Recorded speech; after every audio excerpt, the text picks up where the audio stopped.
এখন আমরা যে কনসেপ্টটা শুরু করব মেশিন লার্নিং।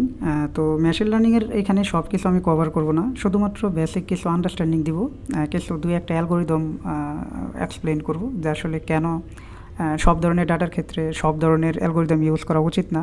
আর এটা হচ্ছে এটা কিন্তু মেশিন লার্নিংয়ের একদম ক্লাসিক্যাল অ্যালগোরিদম আর কি। তো দেখেন আমি যেটা নিয়ে আলোচনা করবো সেটা হচ্ছে লিনিয়ার রিগ্রেশন। লিনিয়ার রিগ্রেশন সবসময় একটা ফিক্সড রুল ফলো করে। আমরা আবার ফিক্সড রুল ফলো করে, যেমন এখানে দেখেন প্রাইস, কোনো একটা বাসা বা কোনো একটা আপনি রেন্ট নেবেন, কোনো একটা বাসার রেন্ট নেবেন, তো আপনি কি করবেন, একটা প্রিডিকশন করবেন প্রাইস, যে আপনার রেঞ্জে যে নেবেন প্রাইসটা কেমন হতে পারে, বাসাটা কেমন হলে কেমন হবে, কত স্কোয়ার ফিট হবে, কতগুলো বেডরুম থাকতে হবে, সেগুলোর উপরে আর কি। এটা একটা ফরম্যাট বা ইকুয়েশন ধরতে পারেন। তো লিনিয়ার রিগ্রেশন কিন্তু কেয়ার করে না আসলে আমার এই বাসাটা কোনো একটা সম্ভ্রান্ত এলাকায়, যেখানে হচ্ছে বা কোনো একটা ভিআইপি এলাকায় কিনা, বা নাকি কোনো একটা বস্তি এলাকায়। তো দেখা যাচ্ছে যে যদি আমরা এই ইকুয়েশনটা এখানে ফলো করি, যে কোনো একটা সময় সম্ভ্রান্ত এলাকার প্রাইসের দামটা আমাদের একদম কমিয়ে দিতে পারে। আবার কম্পেয়ার টু যদি আমরা রান ডাউন এরিয়ার কথা চিন্তা করি, সেখানে তার প্রাইসটা অনেক বাড়িয়ে দিতে পারে, কারণ সে লিনিয়ারলি একটা প্রবলেম নিয়ে কাজ করে, লিনিয়ারলি প্রবলেম সলভ করতে পারে। কিন্তু সে যে কন্ডিশন দিবে যে বেডরুম 3টা না 2টা, প্লাস হচ্ছে আমার ডাউন টাউন নাকি হচ্ছে রান ডাউন এরিয়া, সে এটা কেয়ার করে না। কিন্তু আমরা যদি XGBoost একটা অ্যালগোরিদম, এটা নিয়ে কথা বলি, এটার ব্যাপারটা কিন্তু আলাদা। আমরা যারা ডিসিশন ট্রি নিয়ে জানি, ডিসিশন ট্রি কী করে বিভিন্ন ধরনের ডিসিশনগুলো স্টেপ বাই স্টেপ আগে হচ্ছে সে ফাইনাল একটা আউটপুটে যায়। কিন্তু XGBoost কিন্তু তার থেকে একটা বড় একটা, মানে তার থেকে মোর দ্যান দ্যাট। কীভাবে? XGBoost হচ্ছে ছোটো ছোটো ট্রি তৈরি করে, ট্রিগুলো থেকে সে একটা আউটপুট পায়। এই ট্রির মধ্যে বিভিন্ন ধরনের ডিসিশন থাকবে, যে এটা ডাউন টাউন নাকি রান ডাউন এরিয়া, বেডরুম কতগুলো আছে, স্কোয়ার ফিট কতটুকু। তারপরে হচ্ছে কি করবে, এই যে মানে এই যে কন্ডিশনগুলো সে নিয়ে কাজ করবে, তারপরে হচ্ছে একটা প্রিডিকশন দিবে, ইরোর অ্যানালাইসিস করবে।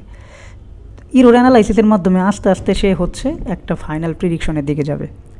এটা হচ্ছে আপনার XGBoost-এর কাজ। তো XGBoost-এর কেন হচ্ছে লিনিয়ার রিগ্রেশনের থেকে ভালো এই প্রবলেমটা সলভ করার ক্ষেত্রে? সব ধরনের প্রবলেম কিন্তু সলভ করার ক্ষেত্রে যে আবার XGBoost ভালো পারফরমেন্স করবে তা না। ধরেন আপনি জানেন আপনার ডাটা সেট কেমন, আপনার ডাটা সেট কেমন এটা জানার পরেই কিন্তু আপনি বিভিন্ন ধরনের অ্যালগোরিদম সিলেক্ট করবেন। তো যদি এরকম হয় যে আপনার ডাটা সেটের ভ্যালুগুলো লিনিয়ারলি আগাচ্ছে, আপনি বুঝতে পারতেছেন, সেক্ষেত্রে অবশ্যই আপনি লিনিয়ার রিগ্রেশন ইউজ করবেন। কিন্তু যখন দেখতেছেন যে এই যে এখন আমরা যে প্রবলেমটা নিয়ে কথা বলতেছি, এখানে বিভিন্ন ধরনের কন্ডিশন থাকবে, আমাদের এরিয়ার কন্ডিশন থাকবে, আমাদের স্কোয়ার ফিটের কন্ডিশন থাকবে, আমাদের বেডরুম কয়টা আছে সেটার কন্ডিশন থাকবে। তার মানে আমার ডাটাগুলো কিন্তু র্যান্ডমলি তার জায়গা থেকে উপরে নিচে হতে পারে। তো দেখেন আমাদের অ্যাকচুয়াল ডাটা হচ্ছে এখানে গ্রে কালারের যে একটা আমরা লাইন দেখতে পারতেছি, এটা হচ্ছে আমাদের অ্যাকচুয়াল ডাটা, মানে অ্যাকচুয়াল ডাটাটা র্যান্ডমলি আপ অ্যান্ড ডাউন করছে আর কি। কিন্তু লিনিয়ার রিগ্রেশনের বেলায় কিন্তু তা না। লিনিয়ার রিগ্রেশনের যে লাইনটা, সে হচ্ছে কেয়ার করে নাই যে আমার ডাটা কোথায় আছে, সেটা আমার দেখার ব্যাপার না, আমি যেটা ফলো করি, প্যাটার্ন ফলো করি, আমি সেটাই করব। কিন্তু আপনি XGBoost-এর যে সবুজ যে হচ্ছে গ্রিন কালারের যে লাইনটা দেখতেছেন, এটা কিন্তু তা না। এটা কিন্তু আপনার ডাটার সাথে তাল মিলিয়ে কিন্তু বিভিন্ন কন্ডিশন অ্যাপ্লাইয়ের মাধ্যমে কিন্তু সে এগিয়ে গেছে আর কি। তো এই জন্যই এই ক্ষেত্রে কিন্তু অবশ্যই XGBoost হচ্ছে লিনিয়ার রিগ্রেশনের থেকে ভালো, কিন্তু সব ক্ষেত্রে না। এটা পুরোপুরি হচ্ছে ট্রেড অফ, আপনার বিজনেসের উপরে ডিপেন্ড করবে। হ্যাঁ, এখন আমি মেশিন লার্নিংয়ের দুটো সিম্পল বিষয় নিয়ে আলোচনা করব। ইতিমধ্যে হলো XGBoost সম্পর্কে আপনাদের একটু ধারণা দিয়েছে, কিন্তু এখানে খুব একটা ভিজুয়ালি একটা এক্সাম্পল দিয়ে বোঝাবো আর কি। তো দেখেন এটা হচ্ছে ওয়ান শট, মানে সিম্পল একটা দুইটা কন্ডিশনের মাধ্যমে ফাইনাল আমরা একটা আউটপুট পাবো। তো এটা যখন আমরা কোনো একটা মডেল ট্রেন করানোর পর এটা ভালো আউটপুট দিতে পারে, কিন্তু যখন রিয়েল ওয়ার্ল্ডে কাজ করবে তখন কিন্তু এটা ওভারফিটিং হতে পারে, তখন কিন্তু ভালো পারফরমেন্স নাও দিতে পারে। ঠিক আছে, তো কেন সেটা আমরা আস্তে আস্তে আগাই। যদি আমরা ইয়ের দিকে তাকাই, XGBoost-এর দিকে তাকাই, এখানে কিন্তু এক একটা ট্রি আলাদা আলাদাভাবে প্রিডিকশন করে, প্রত্যেকটা প্রিডিকশনে আমরা ইরোর অ্যানালাইসিস করি যে ভুল কতটুকু হয়েছে। ওই ইরোর অ্যানালাইসিসের মাধ্যমে আমরা তার পরবর্তী লেয়ারে যাই, আস্তে আস্তে এরকমভাবে ইরোরটাকে আমরা কমাতে থাকি। এই চার্টেও কিন্তু আমরা সেটাই দেখতে পারতেছি, আর ফাইনালি ভালো একটা আমরা রেসপন্স পাই, যেটা হচ্ছে আমাদের সিঙ্গেল ডিসিশন ট্রি এর ক্ষেত্রে সম্ভব না। এটা হচ্ছে ওয়ান শট, আপনার ধূপ করে আসবে আর একটা প্রেডিকশন দিবে, যেটার ভুল হওয়ার সম্ভাবনাটা খুব বেশি। আর এক্সি বুস্ট এই ক্ষেত্রে খুব ভালো পারফরমেন্স দিতে পারে। তো আমি একটা কথা বললাম যে এই সিঙ্গেল ডিসিশন ট্রি এর ক্ষেত্রে ওভারফিটিং বা আন্ডারফিটিং কেন আর এটা কীভাবে হয়। আমরা ওভারফিটিং বুঝতে চাই তাহলে জনপ্রিয় একটা অ্যানালজি আছে, সেটা হচ্ছে এক্সাম অ্যানালজি। কীভাবে? ধরেন আপনি একটা রিয়েল এক্সামে বসবেন, তাই আমি 100টা কোশ্চেন পেপার আপনার জন্য রেডি করছি। আমি সবগুলো কোশ্চেন পেপার দিয়ে আপনাকে প্র্যাকটিস করাইলাম, ট্রেন করাইলাম। আবার ওই প্রশ্নগুলো থেকে 100টার মধ্যে থেকেই হচ্ছে আমি আপনাকে হচ্ছে মানে আপনি কতটুকু পারছেন একটা সিম্পল এক্সাম নিলাম, আপনি দেখলাম সেখানেও ভালো পারছেন। কিন্তু যখন আমি রিয়েল এক্সাম নিব তখন কিন্তু 100টার মধ্যে নাও থাকতে পারে। তখন কিন্তু আপনি ঠিকভাবে উত্তর দিতে পারবেন না, তখন আপনার ভুল হবে। কারণ আপনাকে আমি শিখাইছি ওই 100টা কোশ্চেনের মধ্যে থেকে ট্রেন করাইছি, আবার হচ্ছে আমি যখন ভ্যালিডেশন করছি তখন ওই 100টার মধ্যে থেকে করছি। তো কিন্তু যখন রিয়েল এক্সাম, সেটা তো আর আমার 100-র মধ্যে কোনো প্যাটার্নে মিলতেছে না। তো সেই ক্ষেত্রে কী হয় যে আমার ডাটাটা ওভারফিটিং হয়, তখন রিয়েল এক্সামে আমি ভালো পারফরমেন্স করতে পারি না। আর আন্ডার ফিটিংয়ের বেলায় হচ্ছে উল্টোটা, যে আমার 100টা কোশ্চেনের মধ্যে থেকে 5টা দিয়ে আমি ট্রেন করেছি, 5টা দিয়ে আমি ভ্যালিডেশন করেছি। যখন আমি ডাটা দিয়ে এবার রিয়েল এক্সামে বসি তখন আমি কিচ্ছু পারি না। এটা হচ্ছে আন্ডার ফিটিং। হ্যাঁ, মেশিন লার্নিংয়ের আরও দুটো গুরুত্বপূর্ণ কনসেপ্ট, বিশেষ করে যখন মডেলের প্রিডিকশনের ব্যাপার আসে। তো আপনি যখন মডেলটা ট্রেন করানো শেষ, এখন যখন প্রিডিকশন করবেন তখন দেখবেন যে সেম টাইপের ভুল সে বারবার করতেছে, মানে প্রিডিকশন যেটা হওয়ার কথা সেটা করতেছে না, সেটাকে বলা হচ্ছে বায়াস। আবার র্যান্ডমলি ভুল করতেছে, একুরেট কোনো প্রিডিকশন দিচ্ছে না, সেটাকে বলা হচ্ছে ভেরিয়েন্স। তো আমরা এটা বোঝার ক্ষেত্রে হলো আমরা 4টা চিত্রের মাধ্যমে খুব ভালো বুঝতে পারি। কারণ আমাদের যখন মডেলগুলো আমরা ট্রেন করাই, তারপরে যখন আমরা টেস্ট করি, তখন কিন্তু এই 4টার মধ্যেই যে ঘটনাগুলো এগুলাই ঘটে। দেখেন, যখন লো বায়াস আর লো ভেরিয়েন্স, তার মানে এটা আমার প্রিডিকশনটা খুব সুন্দর দিছে, আর এই ক্ষেত্রে আমার হচ্ছে এটাই আইডিয়াল, এই স্ট্যান্ডার্ড হওয়া উচিত। আবার দেখেন লো বায়াস কিন্তু হাই ভেরিয়েন্স। লো বায়াস মানে কি? র্যান্ডমলি সে হচ্ছে একজ্যাক্ট একটা ভুল করতেছে না, কিন্তু সে হচ্ছে র্যান্ডমলি ভুল করতেছে, এটাও ভালো না। আবার দেখেন হাই বায়াস, একটা ভুল বারবার করতেছে, লো ভেরিয়েন্স, র্যান্ডমলি ভুল করছে না। আবার হাই বায়াস হাই ভেরিয়েন্স, সে র্যান্ডমলি ভুল করতেছে, আবার হচ্ছে একটা ভুলও বারবার করতেছে। এটা সবচেয়ে বাজে একটা কেস। তো এই যে আমাদের মডেলগুলো আসলে কেমন আমাদের আউটপুট দিবে বা আমরা কীভাবে ইভ্যালুয়েট করব, এটা কিন্তু একটা মানদণ্ড হতে পারে যে এইভাবে আমরা ইভ্যালুয়েট করতে পারি।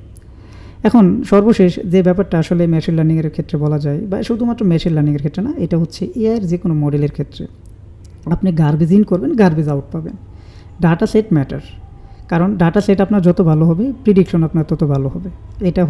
এটা যতগুলো এআই ইঞ্জিনিয়ার আছে তাদের সবাইকে বলবেন, তারা একই কথা বলবে।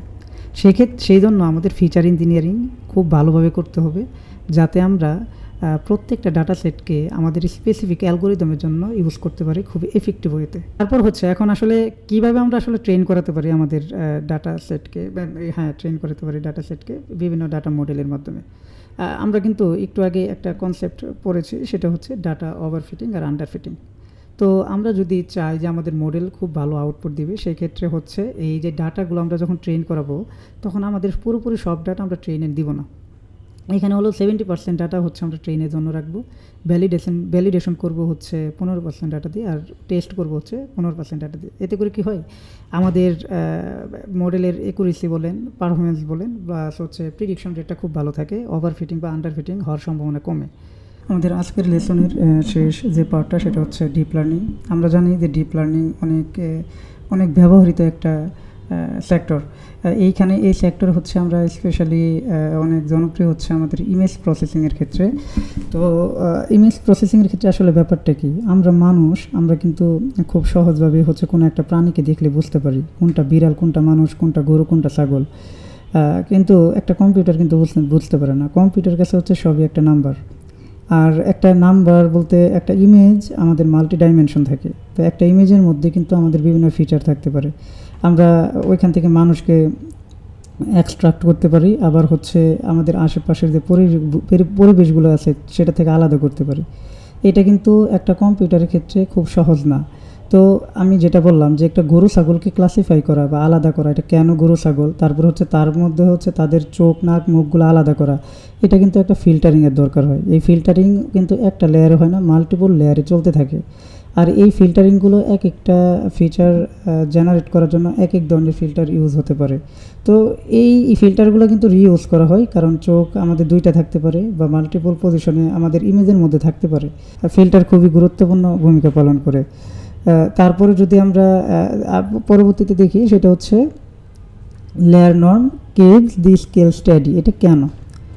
আসলে আমাদের যখন কোনো একটা ইমেজ নিয়ে কাজ করি, সেটা একটা ওয়ান কাইন্ড অফ ম্যাট্রিক্স। যারা হচ্ছে এই সম্পর্কে ভালো জানেন, এটা হলো ম্যাট্রিক্স। এই ম্যাট্রিক্সে একটু আগে যেটা বললাম যে একটা ইমেজ থেকে একটা পশু পাখিকে আলাদা করা, ক্লাসিফাই করা, তাদের বিভিন্ন ধরনের অঙ্গ প্রত্যঙ্গগুলোকে আলাদাভাবে ডিফাইন করা, এগুলো এত সহজ বা একটা লেয়ারে হয় না।